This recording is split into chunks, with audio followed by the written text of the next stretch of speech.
Hello and welcome to English tutorials by Balbir Tiwari again. आप सबको जो हम लोग इंग्लिश का जो बुक है गोल्डन रेज उसका लेसन नंबर 1 हम लोग पढ़ रहे थे। और ये जो स्क्रीन पे हम देख रहे हैं ये लास्ट टाइम हम जब पढ़ रहे थे हमने यहाँ पे छोड़ा था। और इसमें थिंक टैंक जो बोल रहे थे धरती को एक रेडिकुलस लिटिल प्लैनेट के रूप में उन्होंने उसको संबोधित किया था। और अब भी वो ऐसा महसूस करवा रहे थे कि जैसे वो इतनी छोटी और इतनी महत्वहीन चीज़ है कि जिसका नाम उनको याद नहीं है। वो नूडल्स से पूछते हैं what do you think they call it, आप क्या सोचते हो उनको क्या कहते हैं। अगेन मुझे दोबारा बताइए। यहाँ पे हमने छोड़ा था, देखिए नूडल क्या जवाब देते हैं।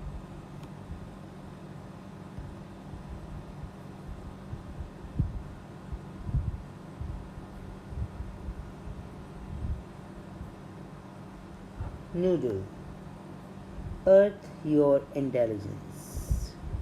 अर्थ पृथ्वी। नूडल कहते हैं कि उसे पृथ्वी कहते हैं, वो जो छोटा सा ग्रह है जिसके ऊपर हम सब शासन करने जा रहे हैं। योर इंटेलिजेंस, योर इंटेलिजेंस, जैसे महाराजाओं को हम कहते थे योर मैजेस्टी। मैजेस्टी क्यों कहते थे? वो बड़े बहादुर होते थे, इसलिए उनको योर मैजेस्टी कहा जाता है। यहाँ पे जो थिंक टैंक है ये सोचने का काम करते हैं, बहादुर हैं, इसलिए इनको इंटेलिजेंस कहा गया है। तो यहाँ पे योर इंटेलिजेंस का अर्थ यही होगा महामहिम, जैसे हम अपने राजा महाराजाओं को संबोधित करते हैं। Think tank, earth, of course, बेशक, निश्चित रूप से उसे अर्थ कहते हैं। You see how insignificant the place is, तुम देखो कितनी निरर्थक है वह जगह। द प्लेस, इनसिग्निफिकेंट यानी निरर्थक या महत्वहीन।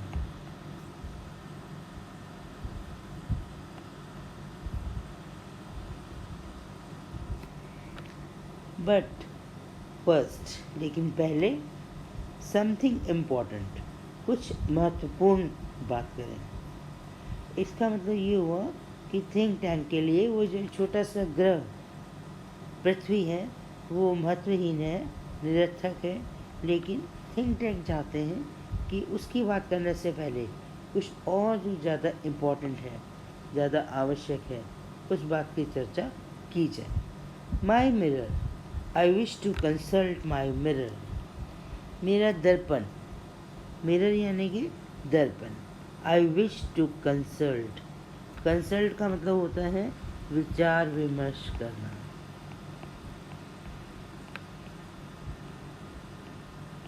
विचार विमर्श। अब वो देखिए किससे विचार विमर्श कर रहा है? दर्पण के साथ। I wish to consult my mirror. Noodle, it shall be done sir, ऐसा ही होगा सर। अब यहाँ पे जैसे हमने आपको पहले भी शेयर किया था कि किसी भी ड्रामा में, नाटक में, कोष्टक में लिख के देते हैं क्या गतिविधियाँ मंच पर चल रही हैं। ही हैंड्स, ही हैंड्स, वैसे हैंड का मतलब होता है हाथ, यहाँ पे हैंड्स का मतलब है हाथों से वो पकड़ाते हैं, तो इसको है पकड़ाना, पकड़ाना। उन्होंने पकड़ाया, थिंक टैंक, किसको पकड़ाया? थिंक टैंक को। क्या पकड़ाया? ए मिरर, एक दर्पण। यहाँ पे मेरा प्रयास ये भी है कि इस ट्रिक से हम बताएं कि आप बच्चे लोग अनुवाद भी कर पाएँ, इसको समझ सकें। Think tank, mirror, mirror in my hand, कहता है mirror, mirror in my hand, कौन सा मिरर? जो मेरे हाथ में है। इन माई हैंड, माई यानी कि मेरे हाथ में। Who is the most fantastically, intellectually gifted being on the land? Who is, कौन है? द मोस्ट, सबसे अधिक। ये जो मोस्ट है, अगर हम इसको थोड़ा सा गोला बना देते हैं और सब लोग इसको ध्यान करें, इसके आगे द लगा हुआ है और मोस्ट यानी कि सबसे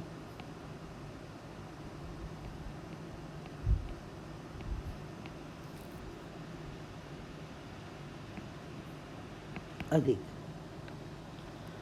तो सबसे अधिक, अगर हम अब एडजेक्टिव पढ़ेंगे, अगर एडजेक्टिव में आगे हमने पहले भी वीडियोस में पढ़ाया है, एडजेक्टिव की डिग्री होती है और जो सुपरलेटिव होती है वो जो सबसे अधिक का भाव करवाए। और यहाँ पे जो मोस्ट है वो सबसे अधिक का भाव कराता है और हर सुपरलेटिव जो संज्ञा विशेषण होता है उस सुपरलेटिव के आगे द लगता है। तो यहाँ पे भी हम देख रहे हैं मोस्ट के आगे द लगा हुआ है। तो कहीं भी आपको ऐसे वर्ड्स हैं तो आप लोग इसको प्लीज़ ध्यान रखें। Who is the most fantastically बहुत ही अविश्वसनीय तरीके, बहुत ही उत्कृष्ट तरीके से, कौन है जो बहुत ही आश्चर्यजनक तरीके से, इंटेलेक्चुअली बौद्धिक रूप से, इंटेलेक्चुअली यानी कि बौद्धिक रूप से, बुद्धिमत्ता के रूप से, गिफ्टेड प्रतिभाशाली है, प्रतिभाशाली जो प्रतिभा का धनी हो और जिसको ईश्वर के रूप से प्रतिभाएं एक उपहार के रूप में मिली हों, उस इंसान को हम प्रतिभाशाली कहते हैं। तो मिरर से वो पूछते हैं, who is the most fantastically intellectually gifted being on the earth, being जीव ऑन दिस लैंड, लैंड मतलब इस धरती पे। अब यहाँ पे ये द लैंड वो किसको मान रहे हैं, मंगल ग्रह। Of stage voice, of stage यानी मंच के पीछे की आवाज़, वॉइस यानी कि आवाज़। हमने शुरू में जब कैरेक्टर्स को डिस्कस किया था तो हमने of. After a pause, after यानी बाद में, किसके बाद, एक पॉज थोड़े से समय के बाद, थोड़ा सी रुकावट के बाद। यू सर, इसका मतलब ये हुआ कि जब वो मिरर से पूछते हैं कि who is the most intelligently gifted being on the earth, on the land sorry, तो ऑफ स्टेज जो आवाज़ है, मंच के पीछे से जो जवाब आता है, यू सर। लेकिन यहाँ पे ध्यान रखने योग्य बात है कि आफ्टर ए पॉज, थोड़ी देर बाद, एकदम वो जवाब नहीं आता। थिंक टैंक, थिंक टैंक क्या करते हैं, फिर कोष्टक में दिया हुआ कुछ, वो शीशा पकड़ते हैं और उसको आवाज़ करते हुए चूमते हैं, उसको कहते हैं स्मैकिंग, चूमना। और वो भी कैसे, आवाज़ करते हुए, वो मिरर को आवाज़ करते हुए चूमते हैं। और कोष्टक के बाद शब्द लिखा हुआ है क्विकर, क्विकर यानी कि थिंक टैंक का बोलते हैं, क्या बोलते हैं, क्विकर, जल्दी जल्दी, थोड़े वो अधीर हो जाते हैं, जल्दी, उनको जल्दी चाहिए। अब क्या चाहिए, जल्दी। Answer quicker next time, answer आप में जवाब देना, क्विकर इससे जल्दी। अब यहाँ पे जो क्विकर है, QUICK, क्विक, इसके आगे ER लगा हुआ है तो ये बन गया क्विकर। क्विकर मतलब पहले से अधिक। जब दो चीज़ें हैं दोनों में अगर तुलना करें तो जो ज़्यादा है, जो बड़ी है, जो अधिक है तुलना में, उसको हम क्विकर में लेते हैं। और ये देखिए, ये यहाँ पे है, ये भी एडजेक्टिव है लेकिन ये कंपैरेटिव डिग्री हो गया, जिसमें दो वस्तुओं के बीच में। तो यहाँ पे किसके बीच में तुलना हुई, उनके जवाब देने के बीच में। पहले मिरर ने जवाब दिया थोड़ा रुक कर, अब वो चाहते हैं कि पहले से और जल्दी जवाब है। Quicker, answer quicker next time, अगली बार मैं ऐसा सवाल पूछूं, नेक्स्ट टाइम मतलब अगली समय बाद। I hate a slow mirror, मुझे नफ़रत है, हेट यानी कि नफ़रत है, मैं नापसंद करता हूँ ए स्लो मिरर, स्लो धीमे, एक धीमे दर्पण को, वो दर्पण जो बहुत धीरे से बताए, कम रफ्तार में बताए, मैं उसको नापसंद करता हूँ। अब ये कोष्ठक हमारे पास बार बार आ रहे हैं, तो बच्चे प्लीज़ इसको ध्यान रखें कि ये कोष्ठक, फिर हमें कोष्ठक में जो भी लिखा होगा वो हमें मंच पर चल रही गतिविधियों को डिस्क्राइब करेगा, का वर्णन करेगा। He admires himself in the mirror, यहाँ पे कोष्ठक बंद हो गया। वह अपने आप को शीशे में निहारते हैं प्रशंसा से। एडमायर का मतलब होता है किसी को प्रशंसा से निहारना। तो वो अपने आप को, थिंक टैंक किसको पसंद करते हैं? अपने आप को, अपने ऊपर वो बहुत खुश हैं और अपने आप को सबसे बुद्धिमान इंसान या जीव समझते हैं, और वो अपने आप को मिरर में ही एडमायर्स हिमसेल्फ, स्वयं को in the mirror. Ah there I am, ओ देखो ये मैं हूँ, यहाँ पे मैं हूँ।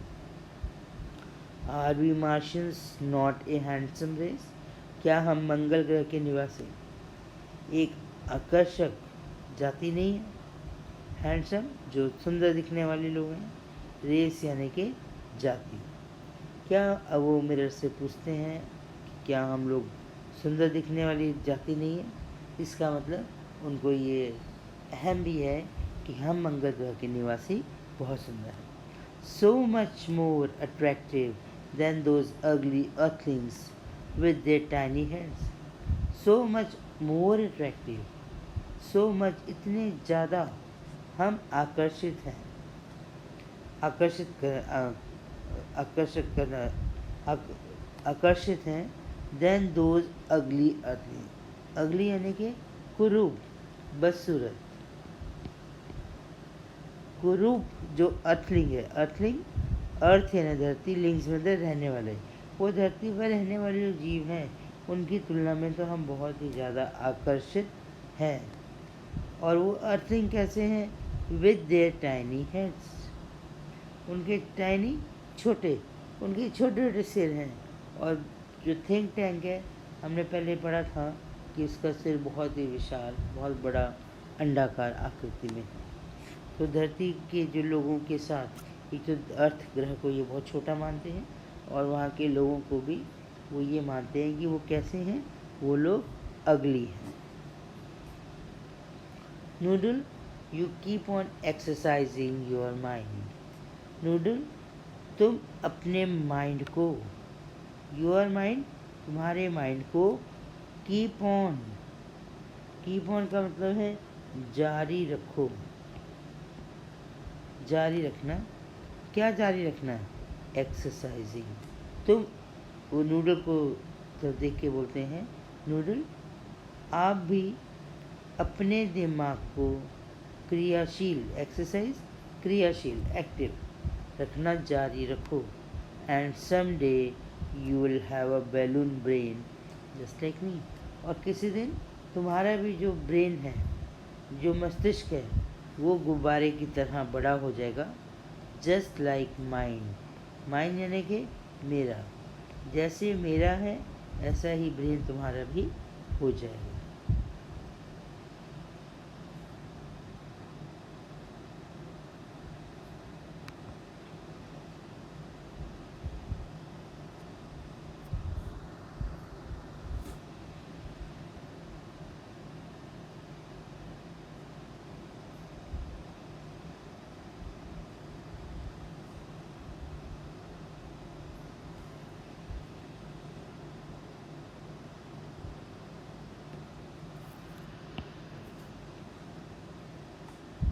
Noodle, oh I hope so mighty think tank. Noodle कहते हैं, ओ मैं भी ऐसी ही आशा करता हूँ। होप यानी कि आशा करना।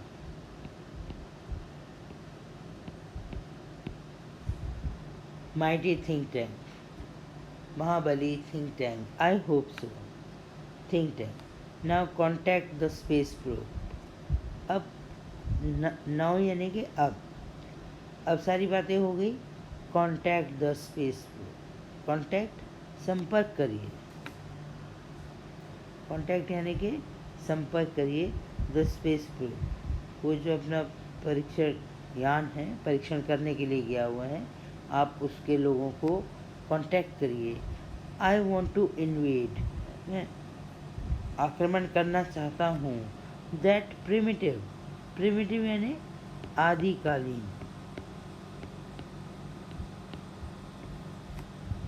बॉल ऑफ मड, वो जो कीचड़ मिट्टी की एक बॉल है, कॉल्ड अर्थ, जिसे अर्थ कहा जाता है।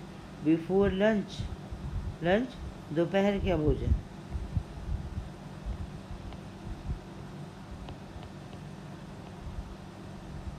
दोपहर के भोजन से पहले मैं धरती पर आक्रमण करना चाहता हूँ। Noodle, it shall be done sir, ऐसा ही होगा सर।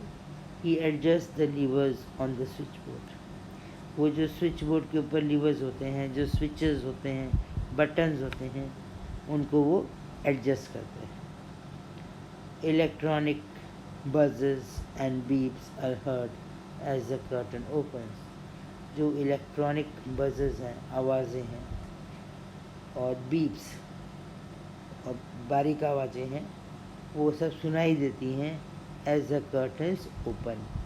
देखिए कर्टन्स यहाँ बंधे होते हैं साइड में, ये बंधे होते हैं कर्टन्स, और जब ये सीन ख़त्म होता है तो ये कर्टन खुल जाते हैं और पूरा पर्दा फिर आ जाता है। और इसका मतलब ये जो दृश्य है ये ख़त्म हो गया। अगर हम थोड़ा सा देखें तो स्टार्टिंग में दो प्रश्न थे।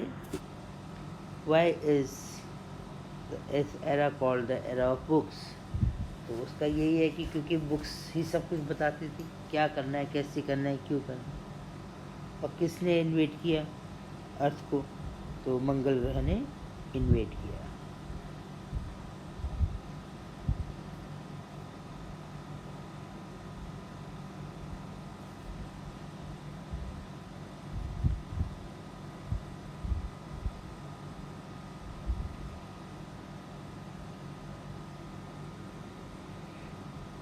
Now scene number 2.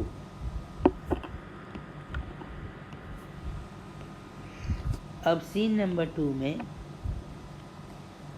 फिर एक प्रश्न है हमारे सामने।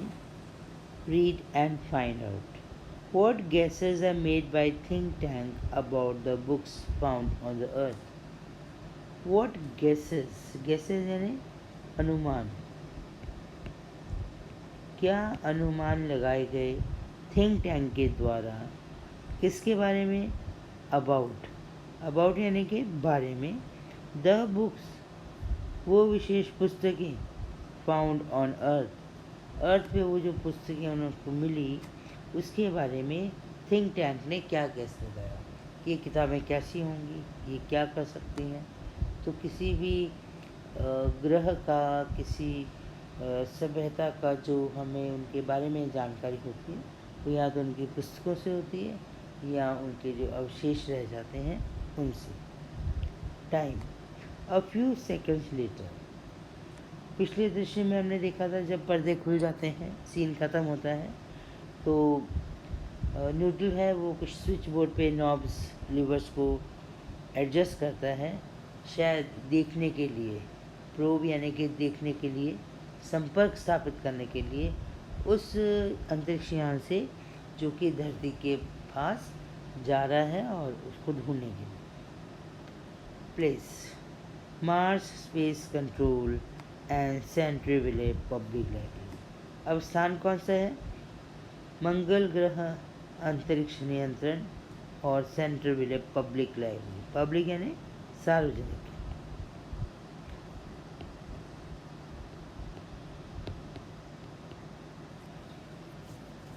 लाइब्रेरी यानी कि पुस्तकालय, बुक्स पुस्तकालय में होती हैं, और ये सेंट्रीविले पब्लिक लाइब्रेरी का दृश्य है। At rise, at rise, rise का अर्थ हुआ ड्रामा में पर्दा उठने पर। अब पर्दा दोबारा हटा, दोबारा उठा। कौन कौन है मंच पर वो सारा यहाँ पे विवरण दे रहे हैं। Captain Omega stands at the centre, मंच के बीचों बीच कैप्टन ओमेगा, कप्तान ओमेगा खड़े हैं। Opening and closing card catalogue drawers in a confused fashion, जब हम कंफ्यूज होते हैं तो हम हर एक काम को बार बार करते रहते हैं, बिना कुछ नहीं होगा तो पेपर पर लाइनें खींचते रहेंगे जब दिमाग में कुछ कन्फ्यूजन चल रहा होगा। तो कैप्टन ओमेगा क्या करते हुए दिखाते हैं मंच पर कि वो मंच के बीचों बीच खड़े हैं, वो ओपन कर रहे हैं, एंड क्लोजिंग यानी कि खोल रहे हैं, बंद कर रहे हैं, ओपनिंग यानी कि खोल रहे हैं कार्ड कैटलॉग, जो सूची पत्र है। कार्ड कैटलॉग यानी कि सूची पत्र। अब सूची पत्र किसका होगा? जाहिर है कि लाइब्रेरी में किताबों के जो कार्ड हैं वो सब सूची पत्र होंगे। इन ड्रॉयर्स, और वो कैटलॉग के जो ड्रॉयर्स हैं, ड्रॉयर यानी कि दराज, जिसको जो खींच के खुल जाता है, धक्का देके बंद हो जाता है, एक बॉक्स है, और उस बॉक्स में सूची पत्र लिखे हुए हैं। कार्ड कैटलॉग यानी कि सूची पत्र। अब ये सूची पत्र किसके हैं? वहाँ पर जो बुक्स किताबें उपलब्ध हैं उन किताबों के सूची पत्र। इन ए कन्फ्यूज्ड मैनर, कन्फ्यूज बिल्कुल समझ नहीं आ रहा उनको कि क्या करूँ। Lieutenant iota is up left, और जो लेफ्टिनेंट आयोटा है वो अप लेफ्ट यानी कि बाईं तरफ है मंच के। कैप्टन ओमेगा मंच के बीचों बीच है और लेफ्टिनेंट आयोटा मंच के बाईं तरफ है। Counting books in a book case, left तरफ एक बुक केस है, बुक की अलमीरा है या रैक है, और उसमें वो किताबें काउंटिंग गिन रहे हैं, काउंटिंग बुक्स किताबें गिन रहे हैं इन ए बुक केस। सर्जेंट ऊप इज एट राइट, और मंच के दाएं तरफ सर्जेंट ऊप है और लेफ्ट की साइड लेफ्टिनेंट आयोडा है और बीचों बीच है captain Omega. Shaking it and then riffling the pages, lieutenant आयोडा तो बुक्स को काउंट कर रहे हैं, लेकिन सर्जेंट ऊप who is at the right दाईं तरफ,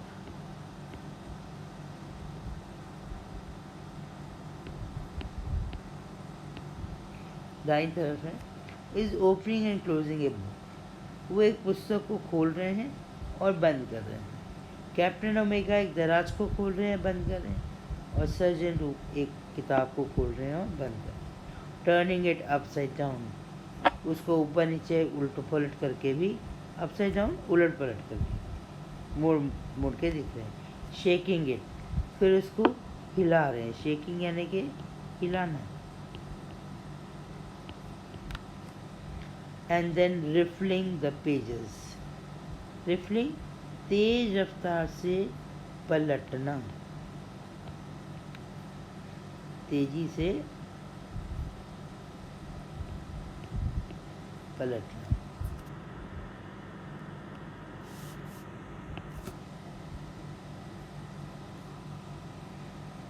एंड शेकिंग हिज हेड, किताबें पलट रहे हैं, उसके पन्ने पलट रहे हैं और सिर हिला रहे हैं।